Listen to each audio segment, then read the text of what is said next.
আমি জানি আপনারা খুব সুন্দরভাবে পারফেক্ট ওয়েতে এগ পুডিং বানাতে পারেন, কিন্তু আমার ক্ষেত্রে এটা খুবই কঠিন ছিল। আমি অনেকবার ট্রায়াল অ্যান্ড এরর বেসিসের পর যে আমার আজকের রেসিপিটা বের করেছি একটা পারফেক্ট এগ পুডিংয়ের জন্য, সেই রেসিপিটা আজকে আপনাদের সাথে শেয়ার করব।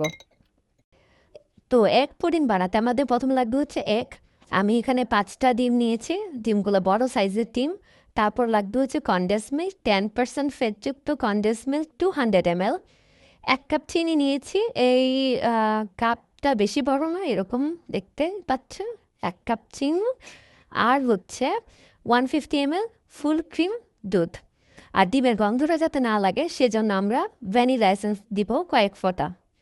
এই কয়েকটা জিনিস দিয়ে আজকে আমরা বানাবো মজাদার সহজ রেসিপির এগ পুডিং। ওভেনের যে ট্রেতে আমরা পুডিংয়ের পাত্রটা বসাবো সেই ট্রেতে আমরা কিছু পানি নিয়ে নিব, একটু বেশি না, কিছু পানি নিয়ে নিব। পানি নিয়ে ওভেনটা সেটিংস দিব এরকম উভয় পাশে যাতে হিট আসে, এবং এটার টেম্পারেচার দিব হচ্ছে 200 ডিগ্রি সেলসিয়াস, এবং এটা প্রিহিট হবে হচ্ছে 15 মিনিটসের জন্য। 15 মিনিটসের জন্য এটা প্রিহিট হতে থাকুক। আমরা এই 15 মিনিটের মধ্যে আমাদের মিক্সারটা বানাই ফেলি পুডিংয়ের। চলেন, আমরা প্রথমে ক্যারামেলটা বানাবো, কারণ হচ্ছে সব কিছু মিক্স করতে গেলে এ ফাঁকে হচ্ছে ক্যারামেলটা ঠান্ডা হয়ে যাবে।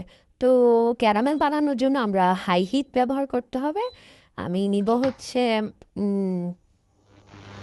1 টেবিল চামচ, 2 টেবিল চামচ, ওটা 3 টেবিল চামচ চিনি, আর একটুখানি পানি। আমি পাতিলেই বসাবো পুডিংটা, কারণ হচ্ছে পাতিল থেকে ক্যারামেল অন্য কোনো পাত্রে আমি যদি ট্রান্সফার করতে নেই তাহলে আমি খুবই ঝামেলা পাকাই ফেলি। সব দিকে সমানভাবে ক্যারামেলটা হয় না, এই জন্য যেই পাতিলে বসাবো সেই পাতিলেই আমি ক্যারামেলটা করছি। রংটা এরকম হওয়ার পর আমি চুলাটা বন্ধ করে দিব, না হলে পুড়ে যাবে। সরাই রাখলাম, আস্তে আস্তে এখন ঠান্ডা হয়ে যাবে।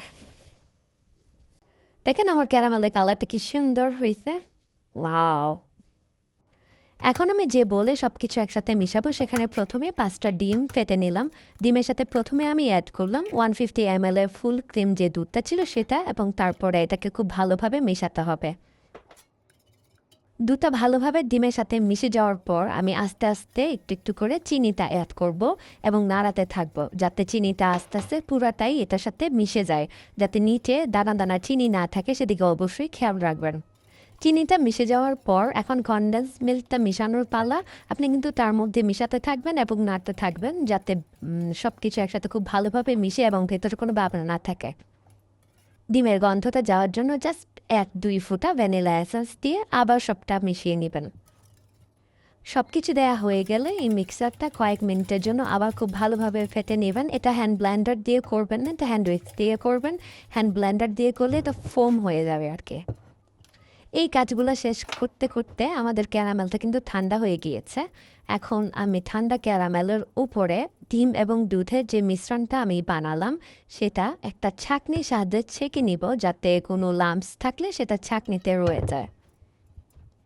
পুরোটা মিশ্রণ ঢেলে নেওয়ার পর এখন আমি পাতিলটা একটি অ্যালুফলি পেপার দিয়ে খুব ভালো মতো ঢেকে নিব।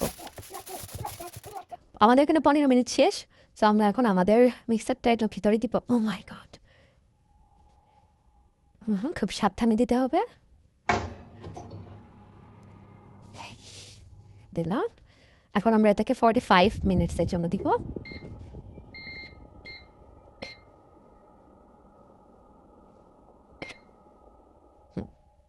ওকে, 45 মিনিট শেষ। এখন আমি আমার পাতিলটা বেক ওভেন থেকে বের করে নিব। এটা খুবই সাবধানে করবেন, কারণ বেক ওভেন এখন অনেক গরম, হাতের কোনো জায়গায় লাগলেই হাতের চামড়ার সাথে সাথে পুড়ে যাবে। খুবই সাবধান, ওকে?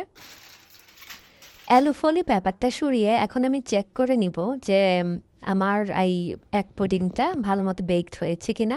আমি একটি টুথপিকের সাহায্যে দেখলাম যে এখানে কোনো কিছু লেগে নাই, তার মানে হচ্ছে আমার এক পুডিংটা একদম পারফেক্টলি বেকড। এখন উল্টিয়ে নেওয়ার পালা। এই যে আমি ভালো করে ধরে পাতিলটার মধ্যে একটা প্লেট ধরলাম, তারপরে এটাকে একটু ট্যাপ করে আমি আমার এক পুডিংটা উল্টিয়ে নিলাম। টান টানা! এই যে হচ্ছে আমার এক পুডিং। যদিও এটার ক্যারামেলটা দেখা যাচ্ছে একপাশে একটু বেশি ডার্ক হয়ে গিয়েছে, বাট পুড়ে যায় নাই আলহামদুলিল্লাহ। এখন আমি এক পুডিংটার থেকে একটা পিস নিয়ে এটা বাটিতে রেখে এটাকে পরিবেশন করছি। তার উপরে আমি একটু পেস্তা বাদাম ছোট ছোট টুকরা করে কেটে পরিবেশন করেছি, অ্যান্ড শেষ। খুবই মজা হয়েছে। রেসিপিটি কেমন লাগলো সেটা কিন্তু আমাদেরকে জানাতে ভুলবেন না। সহজ নাকি কঠিন সেটাও জানাতে পারেন। আপনি চাইলে আপনার নিজের এক পুডিংয়ের রেসিপিও আমাদের সাথে শেয়ার করতে পারেন। সবাই ভালো থাকবেন। আল্লাহ হাফেজ।